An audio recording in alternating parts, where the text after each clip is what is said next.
बच्चों, मैथ में नई क्लासेस में एक बार फिर से आपका स्वागत है। देखिए, आज हम टाइम, डिस्टेंस और स्पीड का 18वां पार्ट पढ़ने जा रहे हैं, जिसमें हम बोट एंड स्ट्रीम का तीसरा पार्ट पढ़ेंगे। तो चलिए, आपका ज्यादा समय ना लेते हुए शुरुआत करते हैं क्वेश्चनों से। तो देखिए, पहला क्वेश्चन हमारा है, एक समान बहती हुई नदी के किनारे पर P, Q तथा R तीन शहर है। शहर Q P तथा R से समान दूरी पर है। मोनू को नाव द्वारा P से Q तक जाने तथा वापस आने में 10 घंटे का समय लगता है तथा P से R तक 4 घंटे में जा सकता है। तो शांत जल में नाव की चाल तथा नदी की चाल का अनुपात ज्ञात करें। देखिए, क्वेश्चन कुछ इस तरीके से है कि एक नदी है, ये हो गई बच्चों नदी, ठीक है, ये इसका किनारा है। इस पे किनारे पर तीन शहर हैं, P, Q और R, ठीक है। P, Q और तीन शहर इस तरीके से हैं कि शहर Q जो है वो P और R से समान दूरी पर है। तो ये समान दूरी पर हो गया। या तो नदी का बहाव इस तरफ होगा या इस तरफ, ये हमें नहीं पता है, ठीक है ना। देखिए हम समझते हैं कि बहाव किस तरफ होगा। तो देखिए, इन्होंने बोला कि P से Q तक जाने तथा वापस आने में 10 घंटे लगते हैं। मतलब अगर एक कोई व्यक्ति नाव चलाए और P से Q तक जाए, कहां तक जाए, P से Q तक जाए और वापस आए, तो उसको ओवरऑल 10 घंटे का समय लगता है।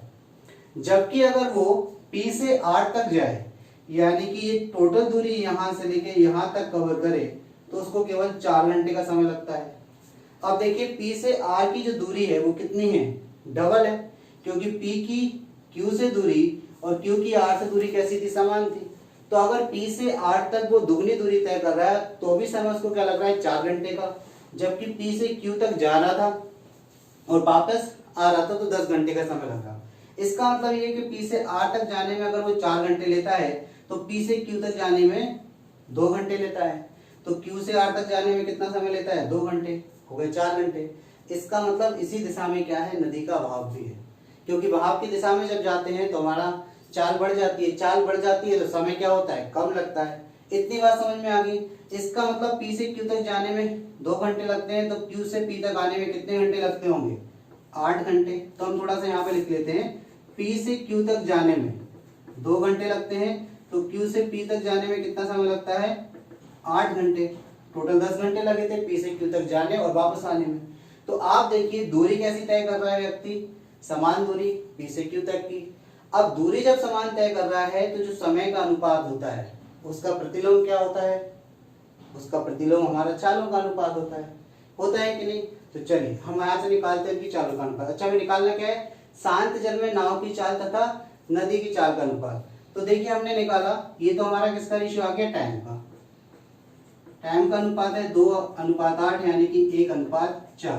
तो स्पीड का रेशियो कितना आ जाएगा, स्पीड का रेशियो आ जाएगा 4:1 का, क्योंकि दूरी समान है P से Q की।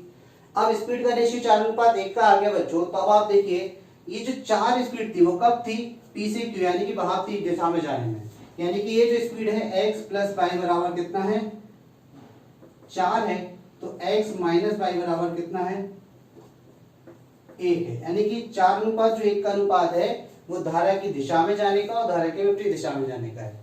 तो अब हमें निकालना क्या है, हमें शांत जल में नाव की चाल निकालनी है और धारा की चाल निकालनी है। तो देखिए, ये अनुपात x + y x - y का आ गया। तो एक बार इनको जोड़ के 2 से भाग लगा दीजिए और एक बार घटा के 2 से भाग लगा दीजिए। तो आपको कुछ नहीं करना है, केवल एक बार जोड़ दीजिए, एक बार घटा दीजिए। तो x अनुपात y कितना आ जाएगा, 5:3। यही आपका आंसर है। यानी कि शांत जल में नाव की चाल आपकी 5 है और धारा की चाल कितनी है, 3 है। तो अनुपात कितना निकल कर आ गया, 5:3 का। क्लियर। चलिए नेक्स्ट क्वेश्चन देखते हैं बच्चों। देखिए बच्चों, अगला क्वेश्चन है, एक नाविक धारा की दिशा में 45 मिनट में 12 किलोमीटर दूरी तय करता है, जबकि धारा के विपरीत वह उतने ही समय में 8 किलोमीटर की दूरी तय करता है। तो धारा का वेग कितना है। देखिए बच्चों, जब भी ऐसा क्वेश्चन आए, समय जरूर लिखा है कि विपरीत उतने ही समय में, तो आपको दोनों ही समय कैसे दिए, समान। तो कहीं यहाँ पर गलती मत कर देना कि समय समान का कॉन्सेप्ट लगा दें, क्योंकि बहुत ही सिंपल क्वेश्चन है और इसको हम सिंपल तरीके से करते हैं। देखिए, धारा की दिशा में जा रहा है कितना, 12 किलोमीटर, कितना समय लेता है 45 मिनट। तो दूरी को यदि हम किससे भाग दे दें समय से तो क्या आती है चाल, और ये समय मिनट में है तो इसको घंटे में बदलने के लिए 60 से गुणा कर दीजिए। तो ये कौन सी चाल हो गई x प्लस वाई हो गई धारा की दिशा में। शांत जल में नाव की चाल x हो गई, धारा की चाल y हो गई। तो धारा की दिशा में रिलेटिव स्पीड क्या हो गई x प्लस वाई। अब देखिए इसको सॉल्व करते हैं तो 15 × 45 15 चौको 60, 3 से ये 4 बार कट गया, यानी कि 16 x प्लस वाई की वैल्यू आ गई। अब आप देखिए धारा के विपरीत दिशा में अगर जाए तो कितनी दूरी जा रहा है भाई 8 किलोमीटर की दूरी, लेकिन उतने ही समय में, मतलब 45 मिनट में। तो 8 डिवाइडेड कितना कर दीजिए 45, घंटे में बदलने के लिए 60 से भाग दोगे, 60 ऊपर चला गया तो ये हो गया x माइनस वाई धारा के विपरीत। तो 15 × 45 15 चौको 60, यानी कितना आ गया ये 8 चौक 32/3 x माइनस वाई की वैल्यू आ गई। अब आपको निकालना क्या है, आपको धारा कमेगा यानी कि y की वैल्यू चाहिए। तो y की वैल्यू कैसे ज्ञात करते हैं, दोनों को घटा के ज्ञात करते हैं। तो पहली वाली इक्वेशन में से दूसरी वाली इक्वेशन को घटा दीजिए। तो 16 में से क्या माइनस होगा 32/3, और ये माइनस होगा तो प्लस हो जाएगा 2y। देखिए 16 थी 48, 48 में से 32 जाएगा, कितना बचेगा 16/3 बराबर 2y, 2 से ये 8 बार। तो y की वैल्यू आ गई 8/3 किलोमीटर प्रति घंटा। तो ये बिल्कुल सिंपल क्वेश्चन है, इसको आपको सिंपल तरीके से ही करना है, कहीं कंफ्यूज ना हो आप इस क्वेश्चन में, इसलिए आपको ये करवाया गया है कि समय समान का कॉन्सेप्ट आप ना लगाते गलती से। ठीक है, चलिए नेक्स्ट क्वेश्चन देखते हैं बच्चों।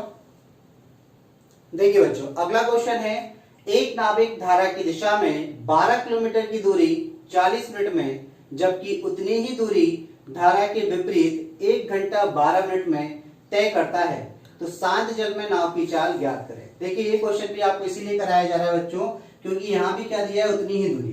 तो कहीं आपके दिमाग में ये कंफ्यूजन क्रिएट ना हो कि समान दूरी का कॉन्सेप्ट यहाँ लगेगा, तो आपको बिल्कुल नहीं लगाना है समान दूरी का कॉन्सेप्ट। आपको सीधा सीधा क्वेश्चन करना है कि धारा की दिशा में जा रहा है, धारा ये जा रही है, उसी की दिशा में नाविक जा रहा है, कितनी दूरी तय कर रहा है 12 किलोमीटर, कितने समय में 40 मिनट में। मिनट को किस में बदल लीजिए घंटे में, तो चाल क्या आ जाएगी x प्लस वाई, 0 से 0 कैंसिल कर दीजिए, 4 से 3 बार, यानी कि x प्लस वाई कितना निकल कर आ गया 18, रिलेटिव स्पीड आ गई।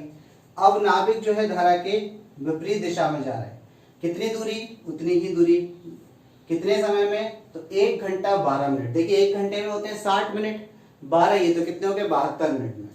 तो 72 मिनट को किस में कन्वर्ट कर लीजिए 60 से। ठीक है, 12 × 6 72, 12 × 5 60, 6 दूनी 12। तो आपका यहाँ से ही क्या आएगा x minus y. x minus y यानी कि धारा के विपरीत चाल क्या होगी भाई 5 दूनी 10, 10 आ गया ये, और ये 18 आ गया। क्या निकालना है शांत जल में नाव की चाल। आप जानते हैं भाई क्या करिए, दोनों को जोड़ के 2 से डिवाइड कर दीजिए, तो x कितना आ जाएगा आपका 28/2, यानी कि 14 किलोमीटर प्रति घंटा। तो शांत जल में जो नाविक की चाल है वो 14 किलोमीटर प्रति घंटा है। चलिए अगला क्वेश्चन लेते हैं। देखिए बच्चों अगला क्वेश्चन है, एक नाव धारा की दिशा में 28 किलोमीटर की दूरी तय करने के बाद तुरंत वापस लौटती है और वापसी में वह दुगना समय लेती है। यदि नदी का बहाव दुगना होता तो नाव को उतनी ही दूरी जाने तथा वापस आने में 672 मिनट यानी कि 672 मिनट का समय लगता, तो नाव की तथा धारा की चाल ज्ञात करनी है। देखिए बच्चों क्वेश्चन कुछ इस तरीके से है कि एक नाव जो है वो 28 किलोमीटर की दूरी जा रही है, तो जा रही है तो धारा की दिशा में जा रही है, और फिर धारा के विपरीत दिशा में वापस आ रही है। तो जाने में जितना समय लगता है उससे दोगुना समय वापस आने में लगता है। अब आप बताइए कि यदि हम शांत जल में नाव की चाल को x मान लें और धारा की चाल को y मान लें, तो आपको पता है कि जाने में चाल कितनी होगी x प्लस वाई होगी, और वापस आने में चाल कितनी होगी x माइनस वाई होगी। अब जाने में वो जो समय ले रही है वो कितना है, जो समय जितना भी है, मतलब 1 मिनट 1 घंटा जो भी है, उससे दोगुना समय क्या हो रहा है आपका वापस आने में हो रहा है। तो अगर हम ऐसे देखें कि टाइम का रेशियो देखा जाए कि जाने में समय या मान के चलिए 1 यूनिट लगता है, तो आने में समय कितना लगता है 2 यूनिट का। क्योंकि देखिए दूरी वो दोनों कंडीशन में समान तय कर रही है, तो यदि दूरी समान होती है तो समय के अनुपात का प्रतिलोम चालों का अनुपात होता है। तो यहाँ अगर देखें तो यहाँ जाने की जो चाल है वो x प्लस वाई है, और आने की चाल कितनी है x माइनस वाई है। तो चालों का अनुपात कितना हो गया, 2:1 हो गया। अब जैसा कि हमने आपको बताया बच्चों कि यदि आपको शांत जल में नाव की चाल का धारा की चाल से अनुपात बनाना है तो एक बार जोड़ दिया करो, एक बार घटा दिया करो। तो x और y का अनुपात कितना आ जाएगा बच्चों, 3:1। 2 और 1 3, 2 में से 1 माइनस किया तो 1, यानी कि शांत जल में नाव की चाल यदि 3 है तो धारा की चाल 1 है। अब देखिए यहां से अगला टर्न आता है क्वेश्चन का, यदि नदी का बहाव दुगना होता, यानी कि अभी नदी जा रही थी 1 की चाल से, अब 2 की चाल से जाती, तो अब देखिए शांत जल में नाव की चाल का धारा की चाल से अनुपात कितना हो जाएगा, 3:2, उसको दुगना कर दिया। ठीक, अब इन्होंने बोला तो उतनी ही दूरी तय करने में, यानी कि 28 किलोमीटर जाने में और वापस आने में कुल कितना 672 मिनट लगते हैं। तो सबसे पहला तो काम कर लीजिए कि जो 672 मिनट है इसको घंटे में बदल लीजिए। ठीक है, 672 है, इसको घंटे में, तो 60 से करिए इसको डिवाइड, तो 6 से 6 कम से 6 कम से 6 दूनी 12 और बटे में आएगा 10, 2 से 5 बार, 2 से 56 बार, यानी कि 56/5 घंटे का समय टोटल लगता है आने और जाने में। ठीक, दूरी कितनी तय की गई, 28 किलोमीटर जाने में और 28 किलोमीटर आने में। इतनी बात समझ में आ गई। तो अब आपको क्या करना है, शांत जल में नाव की चाल तथा धारा की चाल ज्ञात करनी है। अब देखिए बच्चों, यहाँ पर कल मैंने आपको एक फॉर्मूला बताया था कि यदि आपके पास दूरी आप तय कर रहे हैं जाने और आने में d, समय कुल आपको लग रहा है t, अगर आपके पास नाव की चाल है और धारा की चाल है तो कैसे निकालते हैं। तो देखिए फॉर्मूला अपने पास था d इक्वल टू दूरी बराबर होता है t x² minus y² upon 2x। अगर कुल समय दिया है तो यहाँ पर क्या आता है, शांत जल में नाव की चाल आती है, और अगर यहाँ पर समय का अंतर दिया होता तो यहाँ y आता है, यानी कि धारा की चाल आती है फॉर्मूले के अकॉर्डिंग। अब देखिए हमारे धारा शांत जल में नाव की चाल कितनी है, 3, तो हमने इसको मान लिया 3k, जबकि धारा की चाल कितनी है 2, तो इसको मान लिया 2k। रख दीजिए x और y की वैल्यू यहाँ पर, d कितना है 28, t कितना है 56/5 इंटू x की वैल्यू रखेंगे 3k, तो कितना हो जाएगा 9k² माइनस y की वैल्यू 2k, तो 4k² अपॉन में 2 इंटू 3k आ गई आपकी x की वैल्यू। देखिए अब जो कट रहा है उसको काट दीजिए, 28 दूनी 56, 2 से 2 कैंसिल, 5 दिया 15, 15 के पहुंच जाएगा इधर, तो ये हो गया 15 के। अब देखिए 9k² में से 4k² माइनस होगा तो कितना बचा 5k², k² से k कैंसिल, k की वैल्यू कितनी आ गई 3। अब k की वैल्यू आपकी 3 आ गई, तो आपसे क्या पूछा गया था, आपसे पूछा गया भाई शांत जल में नाव की चाल, तो यहाँ कितनी हो जाएगी भाई 3 से मल्टीप्लाई कर दीजिए, तो x की वैल्यू आ गई बच्चों आपकी 9 किलोमीटर प्रति घंटा। अब देखिए धारा की चाल को दुगना चाल दी है ये, तो हमें कौन सी वाली निकालनी है, सिंगल वाली। धारा की नॉर्मल चाल थी, नई चाल तो इन्होंने पूछी नहीं है, ना लिखा हुआ है इसमें, तो हमें 1 यूनिट की वैल्यू और निकालनी है। तो यहाँ पर आप क्या करोगे, 6 आएगी तो उसको आधा कर देंगे 3, यानी कि k की वैल्यू कितनी है 3 ही है। तो y की चाल आपकी कितनी आ गई बच्चों 3 किलोमीटर प्रति घंटा, यानी कि धारा की चाल आ गई आपकी 3 किलोमीटर प्रति घंटा। आई होप सो क्वेश्चन आपको क्लियर हुआ होगा। चलिए अगला क्वेश्चन करते हैं बच्चों। देखिए बच्चों अगला क्वेश्चन है, एक नाव धारा की दिशा में a से b तक जाती है तथा वापस बिंदु a पर आती है। यदि a तथा b के बीच की दूरी 10 किलोमीटर है और शांत जल में नाव की चाल 3 किलोमीटर प्रति घंटा है, तो नाव को धारा के विपरीत जाने में 8 घंटे ज्यादा समय लगता है। तो शांत जल में नाव की चाल क्या होनी चाहिए यदि नाव को धारा की दिशा में जाने में 100 मिनट का समय लगे। तो देखिए क्वेश्चन कुछ इस तरीके से है कि 3 किलोमीटर प्रति घंटा शांत जल में नाव की चाल है। ठीक है, एक नाव जो है वो धारा की दिशा में जाती है और फिर वापस आती है, 10 किलोमीटर की टोटल दूरी है। तो ये जो दूरी तय करने में धारा के विपरीत जाने में जो समय लगता है वो 8 घंटे ज्यादा लगता है। तो आपको याद होगा कि यदि समय का अंतर दिया है, आपके पास शांत जल में नाव की चाल दी है, धारा की चाल दी है, तो दूरी निकालने का फॉर्मूला, तो दूरी d बराबर कैसे निकलती है, t x² minus y² upon 2y। जब अंतर होगा तो अपॉन में धारा की चाल आएगी। दूरी कितनी दी है 10 किलोमीटर की दूरी बच्चों। ठीक है, टाइम कितना दिया है 8 घंटे, ज्यादा अंतर है तो 8 आ गया। x की वैल्यू कितनी दी है आपकी 3, तो 3 का स्क्वायर हो गया माइनस y² अपॉन 2y हो गया। कैंसिल आउट करते हैं, 2 से ये 4 बार कटेगा, 2 से 2 बार, 2 से 5 बार कट गया, तो ये हो गया आपका 5y बराबर, ये हो जाएगा 9, 9 दूनी 18 और ये 2y, तो ये हो गया 18 माइनस 2y स्क्वायर। चलिए ये आपकी बनी एक वर्ग समीकरण, तो इसको सॉल्व करते हैं। 2y स्क्वायर, y स्क्वायर इस तरफ चला गया, plus 5y minus 18 equal to कितना 0। अब आपको क्या करना है, फैक्टराइज करना है, तो देखिए कितना होगा 18 दूनी 36, तो आपको किस तरीके से तोड़ना है 5 को कि गुणा करने पर आपका 36 आ जाए, मल्टीप्लाई करने पर 36 आ जाए और प्लस माइनस करने पर 5 आ जाए। तो हम क्या करेंगे बच्चों, इधर लिखेंगे 9y माइनस 4y, 9 4 से 36, 9 चौक 36, 9 में से 4 जाएगा तो 5, माइनस 18 बराबर 0। अब देखिए यहाँ से क्या कॉमन आ रहा है, y कॉमन आ रहा है, y कॉमन लीजिए 2y प्लस 9, यहाँ से माइनस का 2 कॉमन आ रहा है, तो 2y प्लस 9 इक्वल टू 0। देखिए y के दो मान आए, एक तो y का मान आ गया आपका 2 और एक y का मान आया आपका माइनस 9/2। तो देखिए स्पीड कभी भी निगेटिव नहीं होती, तो ये वाला मान नहीं लेंगे, हमारा मान कौन सा आएगा, y बराबर 2। यानी कि धारा की चाल कितनी आ गई, 2 किलोमीटर प्रति घंटा। अब ये बोल रहे हैं कि नाव की चाल कितनी होनी चाहिए शांत जल में कि वही दूरी 10 किलोमीटर की धारा की दिशा में 100 मिनट में तय हो जाए। तो धारा की दिशा में जो चाल होती है वो कितनी होती है, x प्लस वाई। दूरी कितनी तय करनी है भाई, 10 किलोमीटर, कितने समय में, 100 मिनट में। तो 100 मिनट को किसमें बदल दीजिए, घंटे में, तो 60 से गुणा कर दीजिए, 0 से 0 कैंसिल, 0 से 0 कैंसिल, तो ये कितना आ गया 6। यानी कि x प्लस वाई की वैल्यू कितनी आ गई 6। तो अब आप बताइए y की वैल्यू रख दीजिए, धारा की चाल कितनी है 2 है, रख दीजिए, तो आपकी x की वैल्यू कितनी आ गई 4 किलोमीटर प्रति घंटा।